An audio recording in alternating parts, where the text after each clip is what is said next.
आपल्यापर्यंत पोचतं. त्यांनी केलेल्या कामाची पावती आपण त्यांना द्यावी इतकं त्यांचं मोठं काम असतं, पण ते आपल्यासमोर कधीच येत नाही, कारण त्या नेहमी पडद्याच्या पाठीमागेच उभ्या असतात. अशाच आपल्या 4 मैत्रिणींच्या मुलाखती मी घेणार आहे. आपण प्रथम महिला दिनाच्या निमित्ताने इथे जमलेल्या या 4 मैत्रिणी आणि आपण सर्व रसिक प्रेक्षक मिळून त्यांचं टाळ्यांच्या गजरात स्वागत करूया. आता पडदा म्हटलं की तुम्हाला माहितीच आहे, पडदा म्हटलं की टेलिव्हिजनचा पडदा आला, चित्रपटाचा आला, आता वेबसिरीजचा आहे, किंवा ह्या आता मुलाखती असतात त्याचाही पडदाच असतो एक छोटासा. पण हा पडदा जेव्हा उभा करतात तर त्याच्यासाठी एक निर्मिती संस्था लागते, आणि ती निर्मिती संस्था अत्यंत समर्थपणे चालवणाऱ्या कान्हाज मॅजिकच्या मंजिरी भावे यांना मी रंगमंचावर विनंती करते येण्याची. कारण हा जेव्हा पडदा लावतात तेव्हाच आपण मागे काम करू शकतो, हे मात्र नक्की.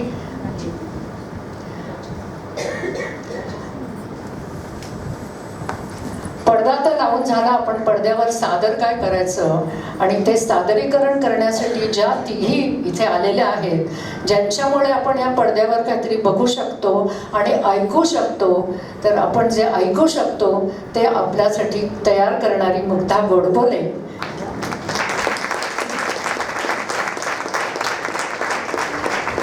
ह्या सगळ्या आपल्या दृष्टीने त्यांना अहो जाहो असं म्हणणं मला फारसं उचित वाटणार नाही, कारण मंजिरी काय मुग्धा काय यांना मी अनेक वर्ष ओळखते.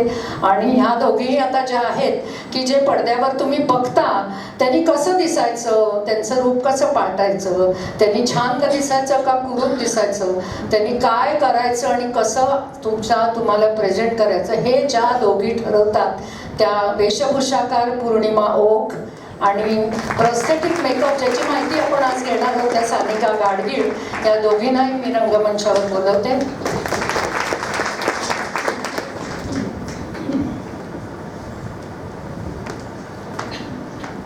पौर्णिमा ओक आणि सानिका गाडगीळ.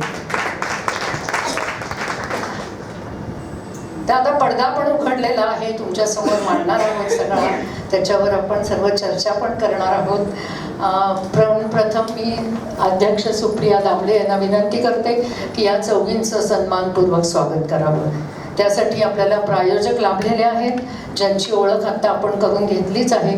तर आपल्याला विनंती की त्यांचा सन्मान करावा, आणि मग आपण काय बोलायचं ते सगळं बोलू त्याच्यानंतर.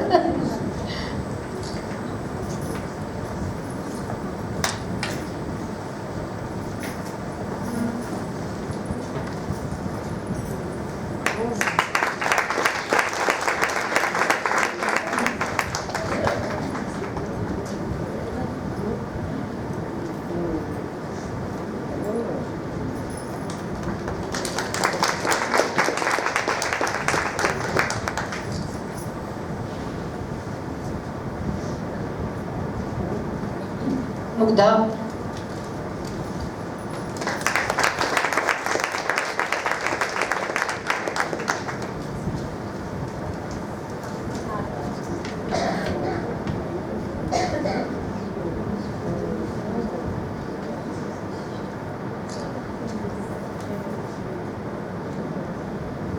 पौर्णिमा ओक,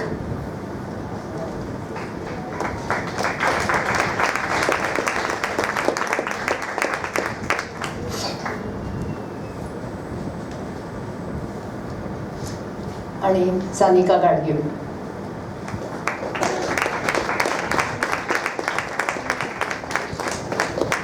आणि यातल्या चौघींपैकी तिघी जणी मूळ पुण्याच्या आहेत, याचा अतिशय सार्थ अभिमान आहे आम्हाला, आणि पौर्णिमालाही आज आम्ही आमच्यात सामील करून घेत आहे.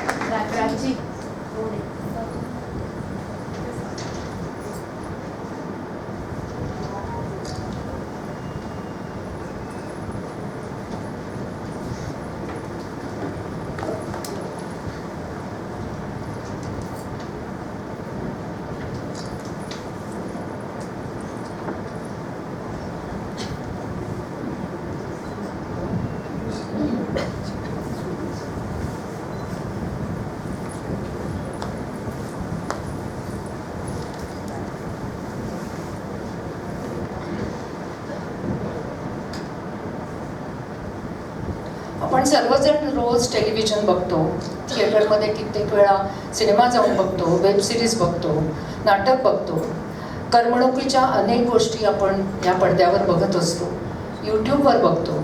हे सगळं बघताना आपल्याला काही काळासाठीच बघतो, म्हणजे एपिसोड असेल तर 20 मिनटं, वेब सिरीज फार तर अख्खी बघितली तर 40-50 मिनटं, कदाचित तुकड्या तुकड्यात.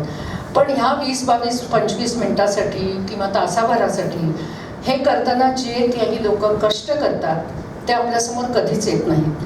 कारण एपिसोड झाला की आपण ते बंद करतो, नाही तर दुसरा चॅनेल लावतो. आपण स्क्रोल खूप कमी वेळा ऐकतो. स्क्रोल म्हणजे खाली जी नावं, निर्देश आणि सगळ्यांची नावं येतात ते आपण फार कमी वेळा बघतो. तर आज त्या स्क्रोलमध्ये असणाऱ्या आणि पडद्यामागे उभं राहून तो पडदा सुंदर करण्यासाठी, आपल्याला आनंद देण्यासाठी ज्या 4 जणी काम करतात त्यांच्याशी आपण बोलणार आहोत. मी अगदी कमी बोलणार आहे. सुरुवातीला काय ते बोलून घेते आणि मग नंतर त्यांना बोलतं करते. आपण कामाची सुरुवात आपल्या प्रोडक्शन कंपनीपासून करू, कारण प्रोडक्शन कंपनीने जर प्रोडक्शन सुरू केलं तरच तुम्ही तिघी ह्याच्यात काम करू शकता, नाहीतर मग काय नाही मग. तर तसंच तानाज मॅजिक या प्रोडक्शन कंपनीची मंजिरी भावे, मंजिरी सुबोध भावे असं मी नंतर म्हणणार आहे, पण आधी माझ्या दृष्टीने ती मंजिरी भावेच आहे की जिने ही जबाबदारी खूप मोठी घेतलेली आहे. सुरुवातीला पटनी कॉम्प्युटर्समध्ये अनेक वर्ष नोकरी करत होती आणि का तिने हा व्यवसाय पत्करायचं ठरवलं, का तिने चालती बोलती नोकरी सोडली आणि तिला आता काय अनुभव येतात हे सगळं आपण तिच्याकडनं ऐकणार आहोत. तर संसार सांभाळणारी, नोकरी करणारी, मुलांना वाढवणारी, सुबोधच्या पाठीमागे खंबीरपणे उभी राहणारी अशी मंजिरी. तर तू ह्या क्षेत्रात येण्याचं धाडस कसं केलंस? अपघाताने आलीस, ठरवून आलीस, का इलाज नाही म्हणून आलीस? खूप स्पष्ट प्रश्न विचारते मी, पण मला आवडेल तुझ्याकडनं उत्तर ऐकायला.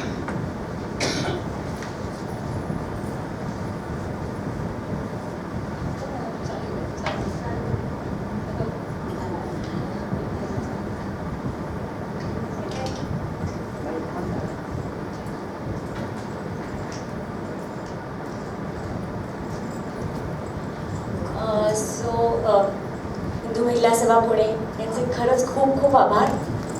इथे आम्हाला सगळ्यांना बोलवून आमचा जो काही सन्मान करतायत तुम्ही त्याच्यासाठी, आणि सगळ्यांना महिला दिनाच्या खूप खूप शुभेच्छा. मी आले ठरवून आले असंच म्हणता येईल खरं तर. 15 वर्ष मी IT मध्ये जॉब केला, पटनी कम्प्युटर्स मध्ये जॉब केला 15 वर्ष, आणि त्याच्यानंतर काही ऑफिसच्या लोकेशनमुळे आणि मुलगा माझा धाकटा मल्हार लहान असल्यामुळे मला जॉब सोडावा लागला. तर मग मी तेव्हा ठरवलं, कारण सुबोधही खूप बाहेर होता, त्याचं खूप काम चालू होतं, त्यामुळे आम्ही दोघांनी हा निर्णय घेतला की दोघांपैकी एक पेरेंट तरी घराच्या जवळ घरी मुलांसाठी असणं गरजेचं आहे. सो मी जॉब सोडला, पण काहीच वेळात म्हणजे मला जॉब सोडल्यानंतर इतकी फायनान्शियल इंडिपेंडन्सची सवय असल्यामुळे थोड्या दिवसांनी असं वाटलं की 1 तारखेला काहीच येत नाही आपल्या बँकेत आणि तो त्रास व्हायला लागला. कारण पण असंही नव्हतं की सुबोध मला सांगवता की पैसे कमी खर्च कर किंवा करू नकोस, असं काही सांगायची गरज नव्हती किंवा काही तो सांगणारही नाही. पण मला जसं वाटलं की एक फायनान्शियल इंडिपेंडन्सची सवय झाल्यामुळे आणि नुसतंच घरी बसून काय empty mind is devil's workshop सारखं की आता सुबोध कुठे असेल, कुठल्या पार्टीत तर नसेल, का कुठल्या मुलीबरोबर असेल, हे सगळे विचार डोळ्यात यायला. मी आरपारचे सगळे पाहिलेत बरं का तुमचे एपिसोड. सो खरंच पण empty mind is devil's workshop म्हणतात ते अगदी बरोबर आहे. तर त्यामुळे मग आम्ही दोघांनी असं ठरवलं. आमची कान्हाज मॅजिक ही संस्था खूप आम्ही आधी रजिस्टर केली होती, त्याच्या कडून सुबोधने काही प्रोग्राम्स केले होते, पण तेव्हा माझा जॉब असल्यामुळे मी काही त्याच्यात काहीच लक्ष घातलं नव्हतं. मग तेव्हा सुबोध म्हणाला, मी जेव्हा जॉब सोडला, की आता कान्हाज मॅजिक तू सांभाळ. आणि सुबोध त्याच्या ॲक्टिंग प्रोजेक्ट्समध्ये इतका बिझी आहे, तर त्यामुळे आता कान्हाज मॅजिकची जबाबदारी माझी आहे. आणि मी 2017ला जॉब सोडला. 17पर्यंत मी ऑन अँड ऑफ कॉर्पोरेटमध्ये होते, त्याच्यानंतर पूर्णपणे ते मीच बघते आता. कॉर्पोरेट क्षेत्रात काम केल्यानंतर आपण जो काही अनुभव घेतलेला असतो त्याचा उपयोग प्रोडक्शनमध्ये होतो का? मला असं वाटतं खूपच होतो. आत्ताच मध्ये आम्ही मागे बोलत होतो तसं प्रोडक्शन करणं म्हणजे ॲक्च्युली एक प्रोजेक्ट मॅनेजमेंट आहे. करेक्ट प्रोजेक्ट मॅनेजमेंट आहे. त्यामुळे मला त्या कॉर्पोरेट एन्व्हायरमेंटमुळे आणि तिकडे मी प्रोजेक्ट मॅनेजमेंट केल्यामुळे थोडासा माझ्या पिढीतल्या प्रोड्युसर्स मला असं वाटतं थोडंसं सिस्टमॅटिक आता ते व्हायला लागलं आहे. पूर्वीच्या प्रोड्युसर्स कदाचित त्यांचं इतकं सगळं पक्कं होतं गणित. मला थोडंसं मांडावं लागतं, थोडंसं कम्प्युटरचा उपयोग करायला लागतो, एक्सेलचा उपयोग करायला लागतो. पण which is for good. I think थोडं सिस्टमॅटिक त्याच्यात करायचा मी प्रयत्न करते. Good, very good. मुग्धा, तू पुण्यात मराठी शाळेत शिकलीस, त्याच्यानंतर एका अत्यंत काय म्हणूया उच्च मध्यमवर्गीय घरामध्ये तुझा जन्म झाला. अतिशय अभ्यासू वृत्ती असलेले सगळे तुझे पालक, तुझा भाऊ सगळेच एकूण त्यांच्या घरामध्ये ते तू नंतर सांग, मी नाही म्हणाले. मग ठराविक पद्धतीने शाळा, मग 10वीत चांगले मार्क मिळाले की सायन्सला जायचं, मग आयदर BSc मेडिकल इंजिनिअरिंग किंवा MSc व्हायचं, आणि मग नंतर ओघाने येणारा जॉब करायचा असेल तर जॉब, नाही तर लग्न करून आपला संसार करायचा. हा सर्वसामान्य आलेख जिथे मांडला जातो अशा घरात खरं सांगायचं तर तुझा जन्म झाला. कारण अनेक वर्ष मी तुमच्या कुटुंबाला पण ओळखते आणि त्यामुळे मला माहिती आहे की हा एक पारंपरिक काय म्हणूया आपण जगण्याची पद्धत आपल्या ह्या कुटुंबाची होती. तर हे करत असताना तू सायन्सला ॲडमिशन घेतलीस, तू 11वी 12वी केलंस, आणि मग अचानक तुला असं जाणवलं का की आपण ह्या क्षेत्रात जावं का?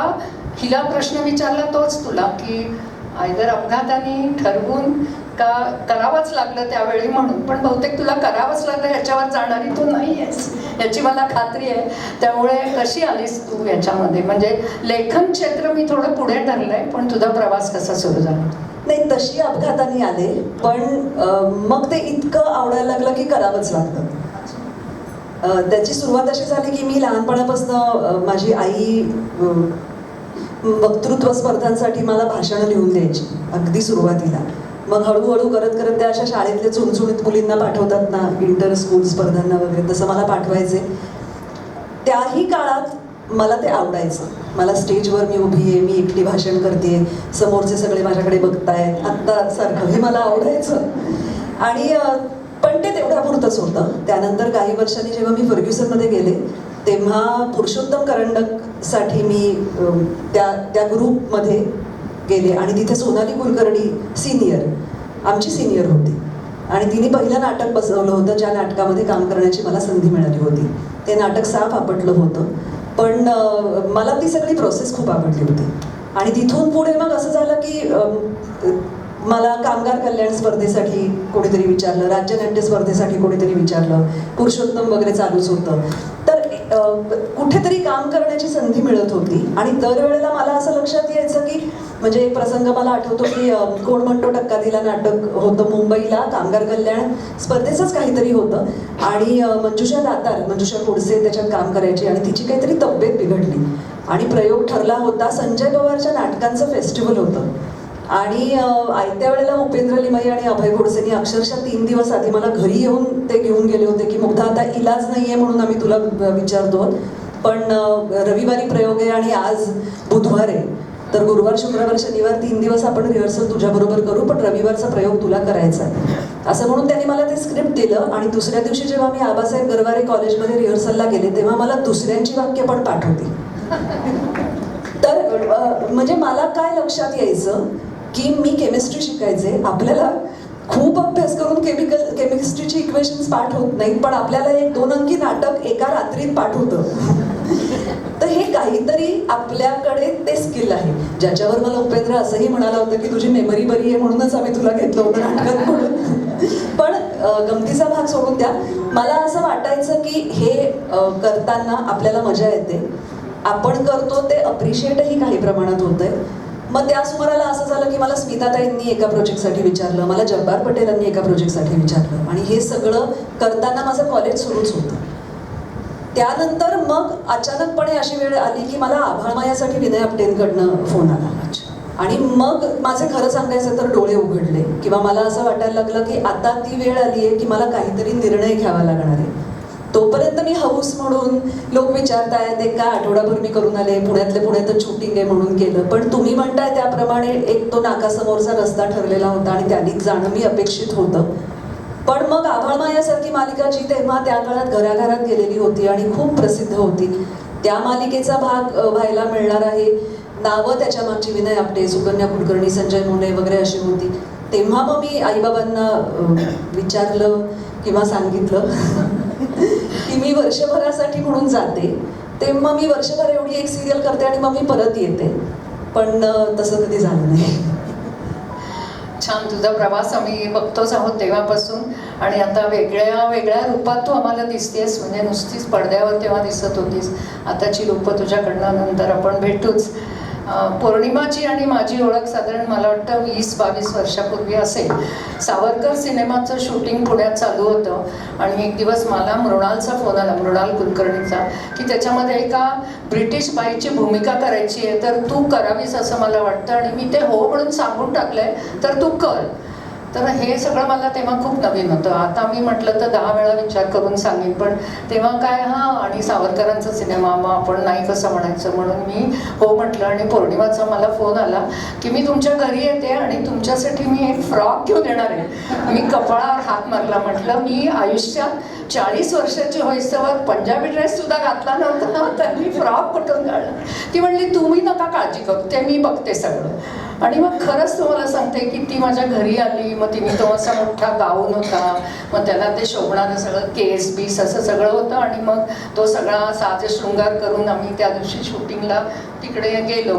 आणि जाताना मला बाबूजी भेटले, त्यांच्याशी मी बोलले की मी हे काम करते. माझी पूर्वीची पण ओळख होती, नमस्कार चमत्कार झाला. मी आतमध्ये तयार व्हायला गेले, मी तयार होऊन सेटवर जायला लागले तर ते तिथेच होते, पण त्यांनी मला ओळखलं नाही. ही किमया पौर्णिमाची. तर तेव्हापासूनची ओळख. मग पुढे काही सिरियल्समध्ये पण तिने माझ्यासाठी कॉस्ट्युम केले. एका डॉक्युड्रामासाठी, तेज तपस्विनीसाठी सुद्धा तिने कॉस्ट्युम केले होते. तर अशी ही पौर्णिमा आज खूप बिझी आहे. सिनेमा, नाटक, वेब सिरीज आणि काय छोटा पडदा, मालिका, सगळ्यांचे कॉस्ट्युम, सगळ्यांना नटवण्याचं काम करत असते. तशीच दुसरी तिची पूरक आपण म्हणूया, सानिका गाडगीळ, ही पण पुण्याचीच आहे. तिचं मात्र खूप वर्ष मेकअप आर्टिस्ट म्हणून पण ती काम करते. या दोघी खरं एका नाण्याच्या 2 बाजू आहेत. एक चेहरा सजवते, दुसरी कपडे देते. तर पौर्णिमा, तुला आणि मला, तुम्हाला दोघींनाही असं विचारायचं आहे की या पडद्यावर येणाऱ्या पात्रांना छान पावडर कुंकू करून, एवढे कपडे छान घालून तुम्ही आणता, तर ह्या दोघींना विचारला तोच प्रश्न. कारण हे प्रश्न काही कॉमन असणार आहेत की तुम्ही ह्या क्षेत्रात कशा आलात. कारण सगळ्यांना खूप इच्छा असते की अशा या मुली सगळ्या इथे असताना एकदम या वेगळ्याच क्षेत्रात कशा गेल्या. तर तुम्ही दोघी त्याचं मला सांगा, आपल्या प्रेक्षकांनाही सांगा की कसा तुमचा प्रवेश या क्षेत्रामध्ये झाला. हॅलो, सर्वप्रथम मी हिंदू महासभेचं खूप आभार मानते. आणि मला सगळ्यात जास्त आनंद आज जास्त का झाला आहे सांगते. म्हणजे सत्काराचं तर झालाच आहे, पण मी सावरकर फिल्म केली आणि त्यांच्याच ह्याच्यासाठी मी इकडे आले आहे, त्यांच्या संस्थेसाठी. आणि माझा तो माइलस्टोन होता, माझी पहिली हिस्टॉरिकल फिल्म होती ती. आणि त्याच्यामुळे मला खूप आनंद झाला आहे. आणि दुसरं महत्त्वाचं गोष्ट, थँक्यू मला मुंबईकराला ॲडजस्ट करून घेतलं, पण जोक्स अपार्ट. पण मी पण ॲक्सिडेंटली नाही म्हणू शकत. म्हणजे कधी कधी म्हणतो की ब्लेसिंग्स इन डिस्गाईज. मी 10वीत होते तेव्हा ते माझं पहिलं वर्ष, म्हणजे युनिव्हर्सिटीचं पहिलं वर्ष होतं, जेव्हा ते कम्प्युटराईज मार्कशीट्स देत होते. म्हणजे वाईट आहे, पण मला फेल म्हणून आलं होतं. म्हणजे मी अभ्यासात खूप हुशार नव्हते, पण इतकी पण वाईट नव्हते की मी नापास होईल म्हणून. तर मला फेल असं त्यांनी दिलं होतं. सो घरचे म्हणाले की ठीक आहे, जाऊन दे, आता तू ऑक्टोबरला बस. आणि आम्ही पेपर रिचेकिंगला टाकले. वर्ष तर फुकट गेलंच होतं, प्रश्नच नाही. मग काय करायचं. तर माझी एक मैत्रीण आहे भावे, सुनीती भावे, त्या मॉडेल कोऑर्डिनेटर होत्या. कसल्या? फार्मास्युटिकल्स. म्हणजे त्या MR घेऊन जातात ना, असे वगैरे फोटो असतात आपले, त्या फोटोंसाठी त्या म्हणल्या तू चालेल. कारण तेव्हा मी खूप बारीक होते आणि बरी दिसायचे त्याच्यामुळे. तर म्हणजे तुम्ही म्हणाले हिला कुठे घेऊन गेला, तर त्यामुळे तिकडे मी गेले होते. आणि माझं नशीब जोरावर असं होतं की एका फोटोशूटला विनय येडेकर फोटोग्राफर होते आणि दामू केंकरे एक सिरियल करत होते सावल्या नावाची, ज्याच्यात ते एक नवीन चेहरा शोधत होते. तर विनयनी त्यांना सांगितलं की काल मी एका मुलीचे फोटोग्राफ्स काढले, ती तुमच्या कॅरेक्टरसाठी करेक्ट आहे. असं मी ॲक्टिंगसाठी गेले आणि तिथे गेले तेव्हा मला कळलं की म्हणजे सुईता धर्माधिकारी, जयंत धर्माधिकारी प्रोड्युसर होते आणि सुईता त्याचे कॉस्ट्युम्स करत होती. देबू देवधर कॅमेरामन होते. मी 10वीतच होते. हे सगळ्यांची माहिती शून्य होती मला, पण खूप मोठे लोक आहेत हे कळत होतं. मग तिथे गेले तर मला कळलं की सुईताताई असं देबूदांच्या समोर असं एक शर्ट धरायची, देबू हा शर्ट चालेल. मग देबूदा म्हणायचे अरे नाही यार हा ब्लीड होईल, तू नको, हा टीव्हीचा कॅमेरा आहे, विसरू नकोस, फिल्मचा नाही आहे. तर मी म्हटलं हे इंटरेस्टिंग आहे आणि म्हणजे मला कपड्यांची आवड होतीच, तर म्हटलं हे काहीतरी इंटरेस्टिंग आहे, ह्याच्यात घुसूया. म्हणून सतत सुईताताईच्या मागे मागे फिरायची, काय ती करते, आता काय घेणार. नंतर कळलं की 12वी नंतर फॅशन डिझायनिंग केलं तर मला ह्याच्यात अजून फायदा होईल. सो मी कारण घरचे काय म्हणाले की ते ड्रॉइंग क्लास वगैरे तुझे पुरे आहेत, तू BCom तरी मिनिमम होच, कारण ते तर इम्पॉर्टंट होतं तेव्हा. मग मी BCom FY SY TY करताना फॅशन डिझायनिंग केलं आणि त्यावेळेला मला खूप ॲक्टिंगच्या ऑपॉर्च्युनिटीज आल्या, पण मला ॲक्टिंग करायची नव्हती. सो मी त्यांच्याकडे जायचे तेव्हा म्हणायचे की मुझे कॉस्ट्यूम का काम दोगे तो मैं ॲक्टिंग करती हूँ.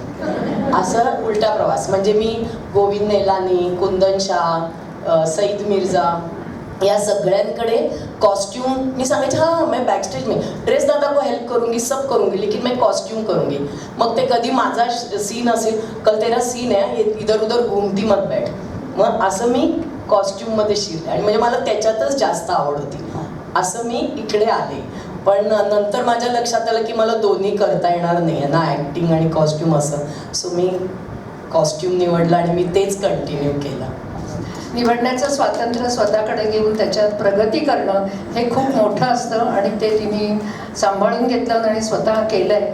सानिका तुझ्या बाबतीत बोल, तुम्हाला बोलायचं. नाही, मी अशासाठी हे सगळं सांगितलं, मी अतिशय साध्या मिडल क्लास मराठी फॅमिलीतनं येते, जिकडे खरंच माझ्या आईला फॅशन डिझायनिंगचा कोर्स, ड्रॉइंगचा क्लास वाटत होता आणि ती म्हणाली बापरे 12,000 रुपये फी ड्रॉइंग क्लासला, मुळीच मिळणार नाही आहे तुला. असं ते म्हणजे तिथपासून सुरुवात होती घरी सांगायला. सॉरी. सानिका तुझ्या बाबतीत मेकअप करताना मी तू काही फोटो मला दिले होतेस, त्याच्यात मी बघितलं इतक्या कॉन्फिडन्सनी ती उभी होती की मलाच असं अरे बापरे, एक बाई इतक्या सुंदर मेकअप करू शकते, हातात ब्रश घेऊन बराबर काय करत होती. तर तू कशी आलीस आणि आता तू प्रोस्थेटिक हा एक वेगळा मेकअपचा भाग करतेस, तर त्याच्याकडे तुझा कसा कल गेला किंवा कशी वळलीस हे आमच्या मैत्रिणींना सांग. सर्वप्रथम हिंदू महिला सभाचं खूप खूप आभार.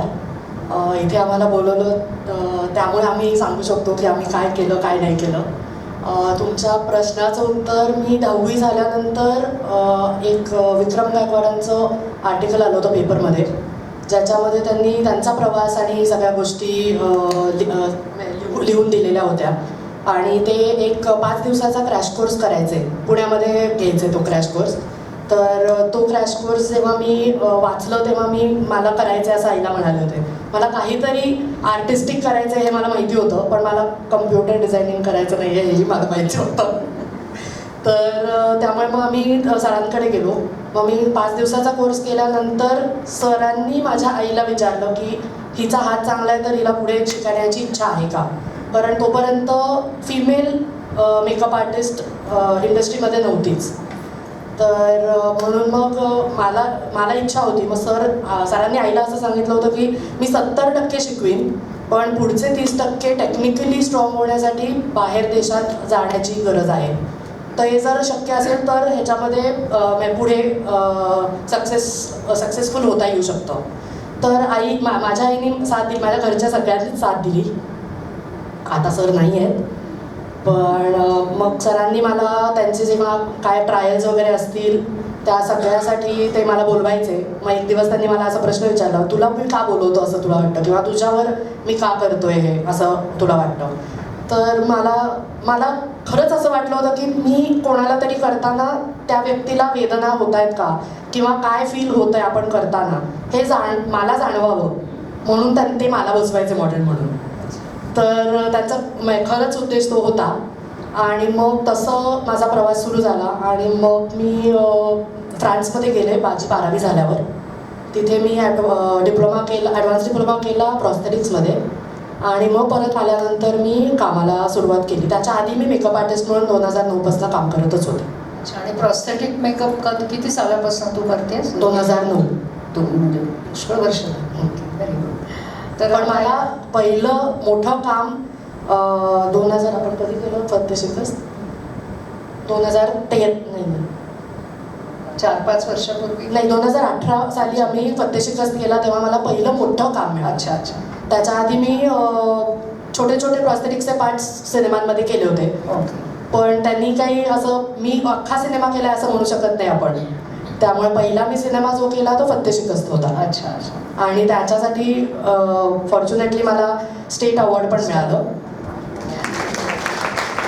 खूप छान. आता फिमेल मेकअप आर्टिस्ट आहेत, फिमेल प्रॉस्थेटिक मेकअप हा प्रॉस्थेटिक तुम्हाला ती सांगेलच, किंवा आपण काही गोष्टी बघणार आहोत तिथे, तेव्हा तुम्हाला कळेल की प्रॉस्थेटिक मेकअप म्हणजे काय असतो.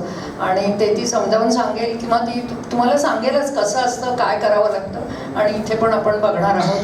तर आपण आता पुढे जाऊया. हा बोला ना. 2014 साली मी पहिला सिनेमा केला, Marathi cinema, as a makeup designer. बरं. तेव्हा मी पहिली मेकअप आर्टिस्ट होते फिमेल अच्छा. इंडस्ट्रीमध्ये. आता आतापर्यंत कोणीही नव्हतं. तुमच्या लक्षात आलं असेल की सगळ्यामध्ये डिझायनिंग हा पण एक खूप पार्ट असतो. नुसतं हाताने मेकअप करणं हे नसून त्या अख्ख्या सिनेमाच्या पात्रांचं डिझायनिंग कसं असेल, तो कसा लुक असेल, आणि तो एकसारखा एकमेकात जेल कसा होईल असं ते डिझायनिंग करायला लागतं. आणि मग त्याप्रमाणे कृती करावी लागते. तर अवघड आहे बरं का हे सगळं. आपल्याला खूप बघायला सोपं वाटतं. तर आपण आता यांचा प्रवास कसा सुरू झाला आणि ह्या प्रवासात कशा पुढे जातात याच्याविषयी आपण त्यांच्याशी बोलूया एकेकीशी. मंजिरी, पहिला प्रश्न कायम तुलाच येणार आहे, कारण स्वाभाविक आहे की तू जशी सुरुवात करतेस तशीच मग या तुला जॉईन होतात. म्हणजे ह्या सगळ्या काय म्हणूया आपण, संस्था म्हणूया आपण यांना.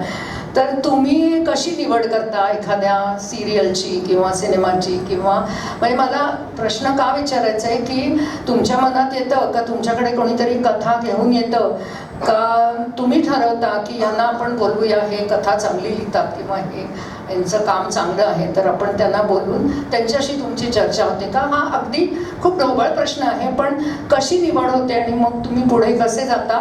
साधारण शूटिंगचा पहिला दिवस येईस्तवर, म्हणजे लेखनाच्या आणि या दृष्टीने, प्रोडक्शनच्या दृष्टीने.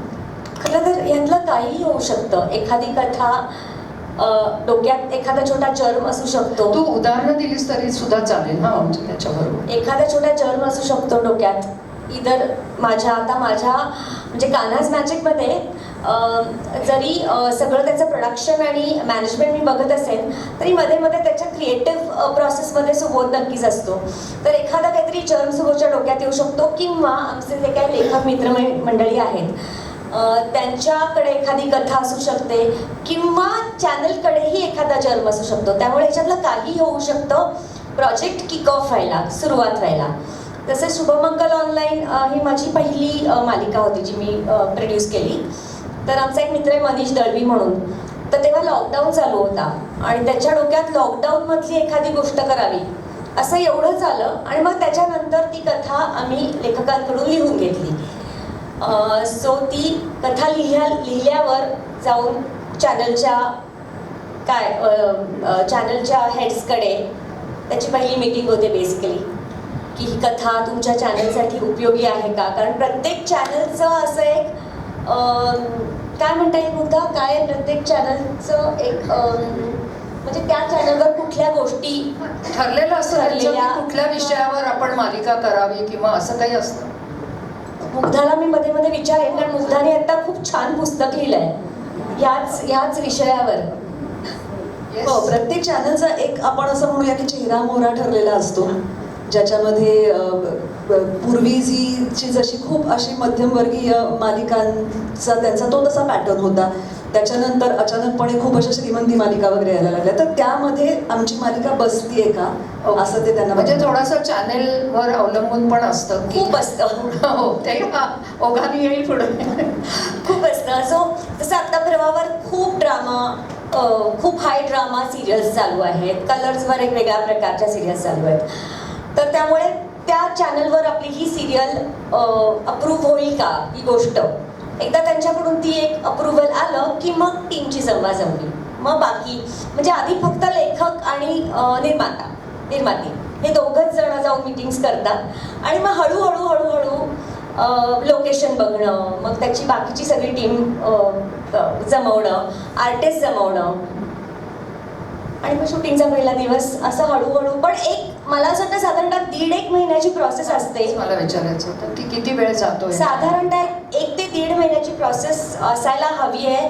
तुम्हाला छान अभ्यास, तुमचा छान होमवर्क होऊन तुमच्या सिरियलचा पहिला दिवस शूटिंगचा येईपर्यंत. अच्छा, पण अजूनही असंच आहे का की 4 एपिसोड करून द्या आणि मग आम्ही पुढे करू? कारण मी ज्या काळात काम करत होते तेव्हा 4 एपिसोड द्या आणि मग आम्ही ठरवू तुम्हाला पुढे करायचं का नाही. म्हणजे प्रोडक्शनचे पैसे त्याच्यात गुंतलेले असायचे आणि असं म्हणजे होतंय का नाही असं असायचं. पायलट एपिसोड्स मिळायचे. Pilot. हो असं आता नाही असं नाहीये ना? नाही आता पण आधी त्याच्या मला असं वाटतं ते अप्रुव्हल पर्यंत पण खूप कधी वेळ जातो. अप्रुव्हल नंतर मी तुला म्हटलं तसं 1-1.5 महिना शूटिंग सुरू होईपर्यंत, पण अप्रूव्ह होईपर्यंतही काही वेळा 4 महिने, काही वेळा 6 महिने, काही वेळा 6 महिने होऊनही मीटिंग्स होऊनही त्यांना त्यावेळेस कदाचित त्यांना वाटतं की आता आमच्या चॅनलचा चेहरा बदलतोय तर आता आम्हाला ही कॉन्सेप्ट नाही करायची आहे ह्या चॅनलवर. तर तसंही होतं. मग त्या सगळ्या म्हणजे ती थोडीशी म्हणजे थोडी प्रोलॉंग प्रोसेस असते Process असं आहे. म्हणूया आपण Definitely. की वेळ खूप जातो त्याच्यामध्ये. पण एकदा सुरू झाल्यानंतर फार एक त्याचा चॅनेल तयार होतो आपल्या कामाचा आणि मग ते आपोआप हळूहळू पुढे जायला लागतं. मला असं वाटतं एक साधारणतः 50 एपिसोड्स जायला लागतात अच्छा. ऑन एअर, की ते मग ते एकदा एक ऑटो मोडमध्ये जायला हां. 50-60 एपिसोड्स लागतात. तोपर्यंत थोडीशी तारांबळ चालू असते, कारण चॅनल आपण एपिसोड शूट होतो, मग चॅनल अप्रूव्ह करतं, मग त्याच्यात ते चेंजेस सांगतात, मग परत ते एडिट प्रोसेस होते. सो थोडासा वेळ लागतो हे सगळं. खूप वेळ लागतो. खूप वेळ लागतो. तर तुझं काम आता इथे येतं की आता तू सगळी टीम निवडायला जातेस आणि आपली टीम पुढे बसलेली आहेस. तर मुग्धा, पुढचा प्रश्न तुलाच असणार आहे, साहजिक आहे की जेव्हा एखादी कथा किंवा चॅनेलपेक्षाही प्रोडक्शन कंपनीकडनं तुला फोन येतो आणि तुला ते सांगतात की तू संवाद लिहायचेस त्याचे. आता तुला माहिती आहे की पटकथा संवाद हे आपल्या सिनेमाला कथा पटकथा संवाद असतं, पण याला आता कथा असतेच पण ती कथा फायनल झालेली असते. तर पटकथा आणि संवाद हे येतात. तर मला दोन्हीतला फरक नाही, 2 काय गोष्टी आहेत या? पटकथा म्हणजे काय आणि कथा आणि संवाद म्हणजे काय हे थोडक्यात तू सांग. आणि तो जो काही काळ असतो संवाद लिहायला सुरुवात करण्यापर्यंतचा, तोवर तू कशी विचारांची तुझी प्रोसेस असते, त्या कथेचा जॉनर काय आहे, ती कशा पद्धतीची कथा आहे, हे सगळं तू सांग. मी आता नाही बोलत. एक लेक्चर, एक क्लास दे चालेल. नाही आपल्याकडे सुद्धा म्हणजे मालिकेमध्ये सुद्धा कथा, पटकथा आणि संवाद असे 3 प्रकार असतात. कुठल्याही चित्रपटामध्ये किंवा परदेशामध्ये सहसा हे तिन्ही करणारा माणूस एकच असतो. दैनंदिन मालिकांच्या चक्रामध्ये ते शक्य होत नाही, कारण तुम्हाला रोज कित्येक तास त्याचं काम करावं लागतं. त्यामुळे असे फारच थोडे लेखक आहेत किंवा जवळजवळ आता कोणीच असे नाही आहेत की जे पूर्ण एखाद्या मालिकेचा कथा, पटकथा, संवाद तिन्हीची जबाबदारी घेतात. सहसा कथा जसं मंजरी म्हणाली तसं की कधी कधी चॅनलने दिलेली असते ती फुलवतो लेखक, पण त्याचे सुद्धा टप्पे ठरवावे लागतात. म्हणजे पुढच्या महिन्याभरामध्ये या मालिकेमध्ये काय होईल. म्हणजे आता उदाहरण द्यायचं झालं तर आत्ता सध्या आता वीण दोघातली ही तुटेना मालिका सुरू आहे, ज्याच्यामध्ये सुबोध आणि तेजश्री काम करतात. तर ती मालिका तिचा एक मूळ कथावस्तू ज्याला आपण म्हणतो ती काय असेल, मग त्याचे आपण टप्पे कसे पाडू, मग 6 महिन्यानंतर त्या गोष्टीत काय होणार आहे, 1 महिन्यानंतर त्या गोष्टीत काय होणार आहे, पुढच्या आठवड्यात त्या गोष्टीत काय होणार आहे, असे त्याचे टप्पे पाडले जातात. त्यानंतर कथा पटकथाकाराकडे येते. तर पटकथा लिहिणारा माणूस काय करतो की माझ्याकडे समजा 1 महिन्याची गोष्ट आहे, पण ही 1 महिन्याची गोष्ट मला 4 भागांमध्ये विभागायची आहे. त्याचे आपल्याला 4 आठवड्यांचे पॉइंट्स टप्पे करायचे आहेत. 4 आठवड्यांचे टप्पे ठरल्यानंतर आता प्रत्येक आठवड्यात प्रत्येक भागात मी काय काय दाखवणार आहे आणि ती गोष्ट पुढे पुढे कशी नेणार आहे हे पटकथाकार ठरवतो. आणि हे त्याचं ठरवून झालं की साधारणपणे प्रत्येक भागामध्ये 8 किंवा 10 सीन्स कुठले असतील हे तुकडे तो पाडतो आणि तो ते संवाद लेखकाकडे देतो. आता संवाद लेखकाचं कौशल्य काय असतं की त्या गोष्टीला त्या पटकथेला धरून प्रत्येक संवाद त्याला फुलवावा लागतो किंवा प्रत्येक सीन त्याला फुलवावा लागतो, जो एक सीन पुढच्या सीनकडे आपल्याला नेतो आणि अशा पद्धतीने तो 23 मिनिटांचा एक भाग आपण पूर्ण करतो.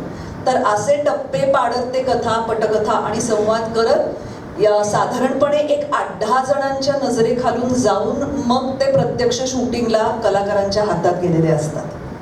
पटकथाकार आणि तू संवाद लेखक अशा मीटिंग्स खूप होतात का? का तुझ्या हातात डायरेक्ट पटकथा येते? नाही, साधारणपणे चॅनलच्या मीटिंग्स ह्या होतच असतात. एक आहे शुभांगीताई, तुम्हाला ही माहितीच आहे, पण कुठलीच गोष्ट जी माझ्या हातून संवादात लिहिली गेलेली असते किंवा पटकथा लिहिताना सीन म्हणून लिहिली गेलेली असते ती 100% मला एकटीला सुचलेली नसते. त्याचं क्रेडिटही 100% मी एकटी घेऊ शकत नाही आणि त्याच्याबद्दल रोषही मी एकटी घेऊ शकत नाही. त्यामागे चॅनल, त्याचे एक्झिक्युटिव्ह प्रोड्युसर्स ज्याला आपण म्हणतो ते प्रोड्युसर, दिग्दर्शक, कथालेखक, पटकथालेखक, मार्केटिंगची टीम, ह्या सगळ्यांचा त्याच्यामागे हात असतो. म्हणजे तुम्हाला एखाद्या मालिकेमध्ये एखाद्या भागामध्ये उदाहरण द्यायचं परत एकदा झालं तर आत्ता नुकताच त्या वीण दोघातली ही तुटेनामध्ये तो जो हिरो आहे समर म्हणजे सुबोध आणि त्याचा मित्र या दोघांमधलं एक भांडण दाखवलंय. तर त्याच्याविषयी खूप चर्चा झाली. म्हणजे जवळजवळ एक अख्खी मीटिंग 2-2.5-3 तासांची की अशा प्रकारचं भांडण आपण दाखवूया का, ते इतके घट्ट मित्र आहेत, मग ते कशावरनं भांडतील, मग आपल्या हिरोवर त्याचा काय परिणाम होईल, मग लोकांना असं वाटेल का की आपला हिरो असा कसा काय मित्राशी भांडला. पण मग म्हणजे 2 मित्रांमधलं घट्ट नातं ही गोष्ट अशी आहे की जी आत्ता कुठल्याच दुसऱ्या मालिकेमध्ये आपण बघत नाही आहोत. साधारणपणे आता जर 48 मराठी मालिका सुरू असतील, ज्या खरंच असतात 47-48 मराठी मालिका एका वेळेला चालू असतात, तर त्यामधल्या कुठल्याही दुसऱ्या मालिकेमध्ये अशा प्रकारे 2 मित्रांची घट्ट मैत्री अशी आपण दाखवत नाही आहोत. म्हणून आपण हे करूया. मग हा सगळा विचार केल्यानंतर मग ते कशा पद्धतीने फुलवूया, मग आपल्याला थोडासा फ्लॅशबॅक दाखवावा लागेल का, मग फ्लॅशबॅकमध्ये सुद्धा या दोघांमध्ये आपण मैत्री म्हणजे काय दाखवणार आहोत.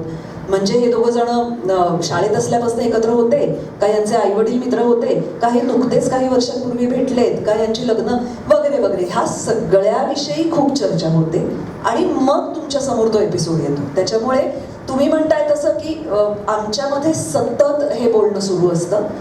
बरेचदा म्हणजे आई कुठे काय करते याच्या बाबतीत असं झालं होतं की रोज संध्याकाळी 7 वाजता जगात कुठेही आम्ही कुणीही असलो तरी सुद्धा नमिता नाडकर्णीची त्याचे पटकथा लिहायची, रवींद्र करमरकर जो त्याचा दिग्दर्शक होता आणि मी, अशा आमच्या तिघांचा एक फोन व्हायचा ज्यामध्ये कधी कधी काही गंभीर विषय चर्चले जायचे, कधी कधी काहीच खरं तर चर्चा नसायची, पण काय एकूण सगळं बरं चाललंय ना, ओके, असा रोज संध्याकाळी 7 वाजता आमचा फोन व्हायचा.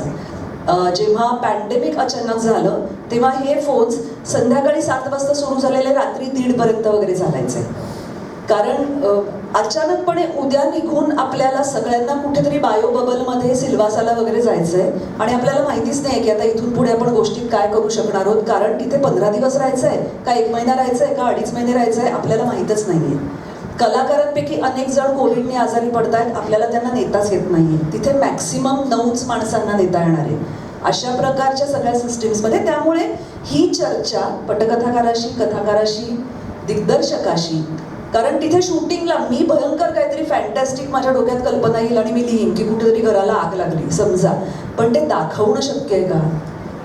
ते प्रोड्युसरला परवडणार आहे का? ते दिग्दर्शकाला करणं शक्य आहे का? ती इक्विपमेंट आपल्याकडे आहे का? ते बजेट आपल्याकडे आहे का? बजेट हा तर सगळ्याच प्रोड्युसर इथे आहे म्हणून प्रोड्युसर जगला तर सगळे जगणार, त्याच्यामुळे त्या बजेट तेवढं मुळात आहे का, हे सगळं खूप चर्चा करून ठरवावं लागतं. त्यामुळे ह्या चर्चा टीममध्ये आपापसात सतत होत असतात. तुला किती वेळ द्यायला लागतो हे तर तू नंतर सांगशीलच मला, पण कथा मिळाल्यानंतर त्याचा एक पॅटर्न ठरलेला असतो का? म्हणजे आपण त्याला जॉनर म्हणूया की मध्यमवर्गीय, उच्च मध्यमवर्गीय किंवा अगदी तळागाळातलं, तर त्याच्याप्रमाणे तुमची संवाद शैली बदलते का थोडीफार तरी? हो, काही प्रमाणात बदलते ना, निश्चित बदलते. म्हणजे आता जी एक सनई चौघडे नावाची एक नवीन मालिका, त्याचे प्रोमोज दिसायला लागले, तर ती मालिका तिच्यातली जी मूळ म्हणजे जे कुटुंब आहे, मेघना एरंडेचा प्रोमो कदाचित तुम्ही सगळ्यांनी बघितला असेल, तो परळ लालबाग ह्या भागातलं ते कुटुंब आहे. तर आता परळ लालबाग या भागामध्ये राहणाऱ्या कुटुंबाची भाषा ही तुम्हापेक्षा कम्प्लिटली वेगळी असते. ती शिकावी लागते किंवा तिचा थोडाफार अभ्यास करावा लागतो. कोकणातल्या काही आता रात्रीचं खेळ चालेसारखी मालिका जे 100% सावंतवाडीला तिचं शूटिंग झालं, तर तिथली भाषा वेगळी असते. तर या सगळ्याचा एकूण त्या त्या व्यक्तिरेखांची पार्श्वभूमी, त्याच्यातल्या कित्येक गोष्टी आम्ही खरं सांगायचं तर मालिकेमध्ये 1% वापरत नाही. पण जसं मंजिरी म्हणाली तसं की त्याची जी आधी खूप काम सुरू असतं, जे खरं तर लेखक म्हणून आम्हाला 2-2.5 महिने तरी किमान मिळावे लागतात, की अक्षरशः प्रत्येक व्यक्तिरेखेची प्रत्येक गोष्ट पार्श्वभूमी म्हणून, म्हणजे तो काय शिकला असेल, त्यांनी त्याच्या आयुष्यात काय काय घटना घडल्या असतील, तो आज जे वागतोय ते तो का वागतोय, त्याच्यामागे त्याची काय कारणं असतील, हे सगळं आमच्या डोक्यात क्लिअर असावं लागतं. मी म्हटलं तसं की त्याच्यातल्या कित्येक गोष्टी प्रत्यक्ष पडद्यावरती 0.5% सुद्धा दिसणार नाही, पण मला माहिती पाहिजे की मी हे का करते किंवा मी हे वाक्य का लिहिलं आहे त्याचं. जसं आता एक नवीन मालिका येते भारतीय आचरेकरांची कलर्सवर. त्या मालिकेमध्ये त्या शाळेतल्या शिक्षिका होत्या पूर्वी, ज्या आता एका शैक्षणिक संस्थेच्या संस्थापिका आहेत. त्यांच्या बोलण्यात खूप मराठी वाक्प्रचार येतील, त्यांच्या बोलण्यात खूप म्हणी येतील, त्यांचं बोलणं त्या पद्धतीचं असेल. नाहीतर उगाच एक बाई का अचानकपणे असं बोलायला लागली, काहीतरी प्रत्येकाला पार्श्वभूमी असते. तर त्यामुळे त्या सगळ्याचा अभ्यास करून कथा कुठली आहे ह्याचा विचार करूनच संवाद लिहावे लागतात. खूप अवघड आहे, कारण खरंच आहे अवघड.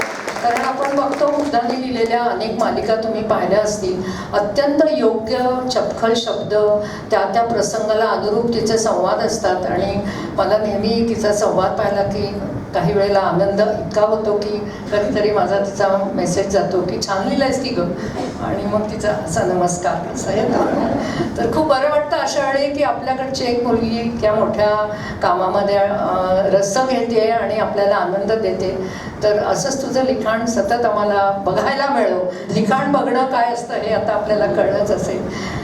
तर पुढच्या प्रश्नाकडे यायच्या वेळी मी ह्या दोघींनाही तोच प्रश्न विचारायचा आहे, पण त्याच्या आधी सानिकाला बोलू दे, कारण त्याचं मी तुम्हाला नंतर सांगते.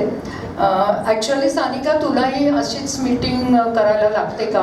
म्हणजे मेकअप करायचा आहे आणि तू मेकअप आर्टिस्ट म्हणून काम करायचं आहेस, तर तुझी कशी प्रोसेस असते? आणि मग आपण तू ज्या प्रोस्थेटिक मेकअप केलेला आहेस त्याला मी बोलवणार आहे, कारण त्याची काही कारणं आहेत ती मी नंतर सांगते. हो, मला पण मीटिंग्सला बोलवलं जातं. प्रोड्युसर किंवा एक्झिक्युटिव्ह प्रोड्युसर बोलवतात, मग मीटिंग डिरेक्टरबरोबर होते. मला ब्रीफ केलं जातं की काय प्रकारची फिल्म असणार आहे, काय प्रकारचे मेकअप अपेक्षित आहे ते मला तेव्हा कळतं. मग त्याच्यानंतर मी त्याच्यावर डिझायनिंग सुरू करते. आणि ऑफकोर्स सगळे नॉर्मल फिल्म्स पण असतात ज्याच्यामध्ये फार चेंजेस नसतात, पण छान लुक्स द्यायचे असतात थोडेफार चेंजेस करून. पण प्रॉस्थेटिक्स जेव्हा असतं तेव्हा आम्हाला काम खूप करावं लागतं. त्याच्यामध्ये दाढी मिशा लावणं, खोटे आर्टिफिशियल बॉडी पार्ट्स बनवणं, त्यांचं ते खरे दिसले पाहिजेत, खोट्या जखमा खऱ्या दाखवणं, अशा सर्व गोष्टी त्याच्यामध्ये येतात. तर त्या करायच्या असतील तर त्याच्यासाठी लागणारा वेळ, हे सगळे डिस्कशन्स होतात. आणि मग त्याच्यावरती कधी फ्लोअरवर जाणार आहे त्याच्याप्रमाणे आमचं काम सुरू होतं. तर आता आपल्यासाठी तिने एक मॉडेल आणलेलं आहे आणि तिने त्याच्यावर प्रोस्थेटिक मेकअप केला आहे. ती जी मॉडेल आहे तिची छोटी मुलगी आहे आणि आता ती रडत नाही आहे, पण ती रडायला लागल्यामुळे आपण तो प्रश्न पुढे होता, आपण तिला बोलूया. तुम्ही बघा तिने काय केलंय ते. तर सानिका, हो, आपल्याला इथे करायला वेळ नव्हता म्हणून आपण उलट दाखवूया. आपण उलटं दाखवूया. आम्ही करून आणलेलं आहे. उठलेला आणि डोळा आता केलेला आहे. ते सगळं खोटं आहे. ज्यांच्यावर केलंय त्याच स्वतः खूप घाबरलेल्या आहेत. त्यामुळे त्यांना ते काढलेलं त्यांच्यासाठी पडतं. एकदा टाळ्या वाजवा. 1 तासभर त्या तिथे बसून आहेत आणि मला फार कौतुक वाटलं त्यांचं. तर ते बोलत होत्या. या इथे स्पॉट घे त्यांच्याचे स्पॉटला आहे.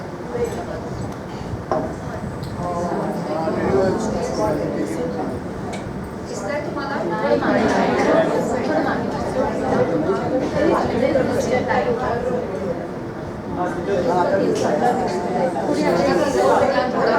चेहरा फिरवायला सांगा. चेहरा सुषमा इकडे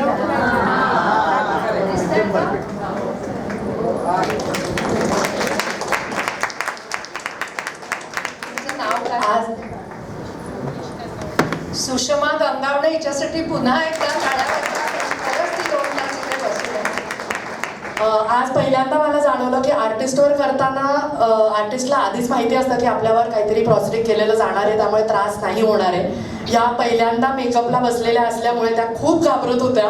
त्यांना मला परत परत सांगावं लागत होतं की त्यांना किंवा त्यांच्या डोळ्याला काहीही होणार नाहीये. आणि आपण आता तो मेकअप इथे काढूया, म्हणजे त्यांना काहीही होत नाही हेही आपल्याला कळलं. पण त्यांना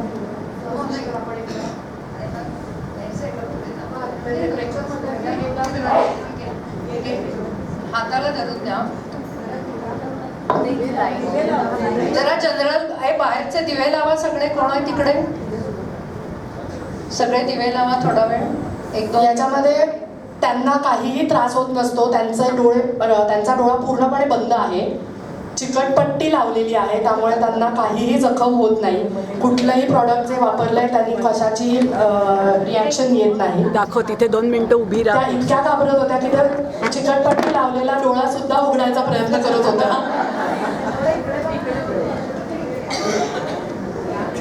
आणि हे शूटला जेव्हा करतो